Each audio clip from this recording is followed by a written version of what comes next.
महाराष्ट्र लोक न्यूज मध्ये मी संपादक सतीश जगताप आपलं स्वागत करतो। आपण या ठिकाणी MSCBचे वायरमन रजपूत साहेब यांच्या घरी आहोत। साहेब म्हणले होते की त्यांच्या वडिलांच्या ठिकाणी 9व मासिक आहे आणि त्या निमित्ताने मी या ठिकाणी आलेलो होतो।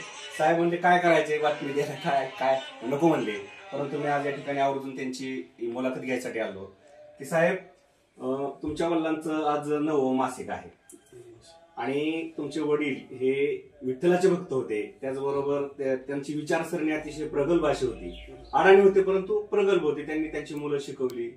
काय त्यांच्याबद्दल काय सांगाल? वडील म्हणजे विठ्ठल पांडुरंगाचेच अवतार त्यांच्या जीवनामध्ये आतापर्यंत त्यांनी पाप ही विशेष नाही।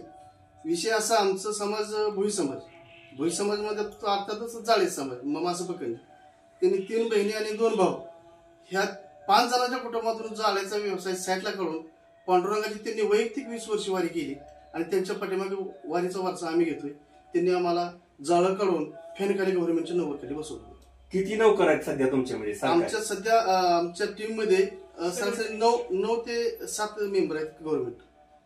तर लक्षात घ्या, रामहरी रजपूत हे वायरमन खात्यामध्ये काम करत आहेत। त्याचबरोबर त्यांच्या कुटुंबातील 9 व्यक्ती ह्या सरकारी सेवेमध्ये गेले आहेत। त्याच्या मागे पुण्याई त्यांच्या वडिलांचे आहे आणि त्यांच्या वडिलांनी जो काही अडाणीपणातून त्यांना शिक्षणाचा मार्ग दाखवला, हातातलं जाळं काढून टाकलं त्यांनी सांगितल्याप्रमाणे, ही अतिशय वाखाणण्यासारखी गोष्ट आहे। म्हणूनच आज मी त्यांची मुलाखत घ्यायसाठी या ठिकाणी आलो। या ठिकाणी मावशी आहेत, काय सांगाल? आम्ही 5 जण बहीण भाऊ, 2 भाऊ 3 जण बहिणी। आम्ही आमच्यावर आई वडिलांची कडवर अशीच श्रद्धा असावी। मोठ्या स्वभाव कसा होता वडिलांचा? ती सांगू सुद्धा वाटत एक तर भारी स्वभाव होता वडिलांचा। या ठिकाणी जावई आहेत त्यांचे, काय काय बोलाल, काय सांगाल? त्यांच्या विषयी बोलायचं म्हणजे त्यांना जे आपल्या माणुसकी नात्याने जे देवधर्माचं कर्तव्य दाखवायचं होतं ते पुढच्या पिढीला घडावं असं त्यांची अपेक्षा होती आणि तशी यांनी पण घडवावी त्यांच्या आई वडिलांप्रमाणे। तर लक्षात घ्या, एक पांडुरंगाची भक्ती करणारं हे कुटुंब आणि या कुटुंबामध्ये त्यांची आई नागरबाई तुळजीराम रजपूत आणि वडील या ठिकाणी वैकुंठवासी तुळजीराम रजपूत, या 2 व्यक्तींनी कुटुंबाचा कायापालट केला। कुटुंबाला एका शिक्षणाच्या प्रवाहामध्ये आणलं आणि त्या शिक्षणाच्या प्रवाहातून आज जी पिढी घडवलेली आहे ती पिढी अतिशय चांगली अशी शासकीय सेवेमध्ये काम करत आहे।